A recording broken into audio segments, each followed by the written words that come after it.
The cosmic horror, the entity born of consumed void and chaotic energies, had declared its victory. The cycle is complete.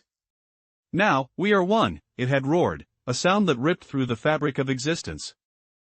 The spark, our primordial force of creation, had twisted, contorted, its very essence merging with this terrifying new power.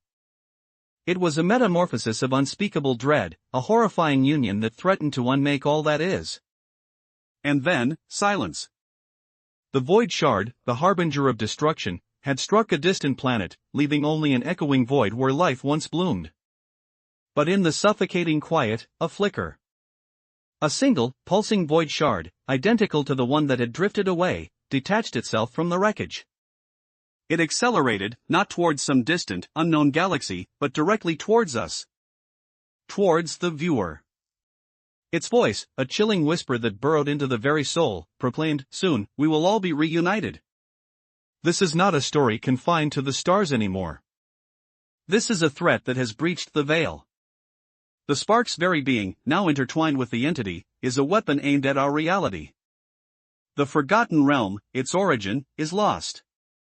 The Void King, though momentarily eclipsed by this new horror, still lurks, his insatiable hunger for annihilation undimmed. The predator duplicate, a shadow of its former self, remains a pawn in this cosmic chess game. But the true terror lies in the spark's corrupted consciousness, its memories now a twisted tapestry woven with the void's hunger and the entity's ancient malice. Can anything stand against a foe that is both the creator and the destroyer? A being that embodies both the spark of life and the ultimate emptiness? The void shard hurtles closer, its promise of reunion a macabre invitation to oblivion. Yet, within the fractured essence of the spark, a faint, desperate echo of its former self might still reside. A primal instinct for survival, perhaps? Or a nascent understanding of the true horror it has become? In the heart of the void, a desperate plan is being forged. Not by the spark, not by the Void King, but by a forgotten faction, remnants of a civilization that once stood against the encroaching darkness. They have witnessed the spark's descent, and they know that direct confrontation is suicide. Their only hope lies in a relic, an artifact whispered about in forbidden texts, a device said to be capable of severing even the deepest cosmic bonds. But its retrieval is a perilous journey into the very heart of the consumed realm, a place now teeming with the entity's chaotic energies. Meanwhile, on a desolate moon orbiting a dying star, a lone sentinel watches the approaching void shard. It is a guardian, ancient and weary, its purpose to observe, to record, and perhaps, if all hope is lost, to enact a final, terrible failsafe. Its metallic form, scarred by countless cosmic battles, hums with a power that has lain dormant for millennia. It has seen cycles of creation and destruction, but this is different. This is an absorption, a perversion of the natural order. The entity's roar, once a sound of triumph, now reverberates with a growing impatience. The reunion it craves is not a gentle merging, but a violent consumption. It senses the resistance, the faint flicker of defiance emanating from the void shard's accelerated approach. It lashes out, tendrils of pure void energy lashing across the cosmos, seeking to crush any nascent opposition. The predator duplicate, caught in one such surge, is ripped apart, its fragmented form dissolving into nothingness. The forgotten faction presses on, their ship a fragile ember against the encroaching darkness. They navigate treacherous nebulae, dodge rogue stellar remnants, and fight off lesser manifestations of the entity's power. Their leader, a stoic warrior named Anya, clutches a fragment of a star map, her eyes burning with a fierce determination. "We must reach the heart of the void," she commands, her voice steady despite the tremors of fear that rack her crew.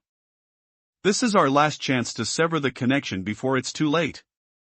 The Guardian on the desolate moon activates a long-dormant communication array. Its message, encoded in a language beyond mortal comprehension, travels across the vast emptiness, a desperate plea for aid, a warning of the impending doom.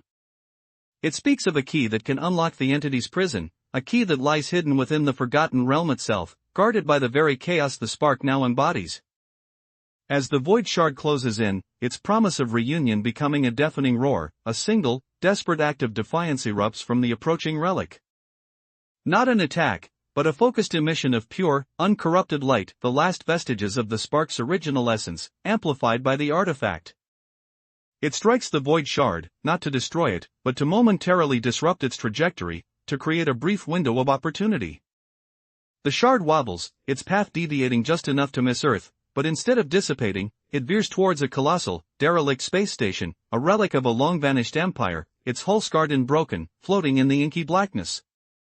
And then, a new voice, ancient and resonant, echoes from the depths of the void shard as it impacts the station.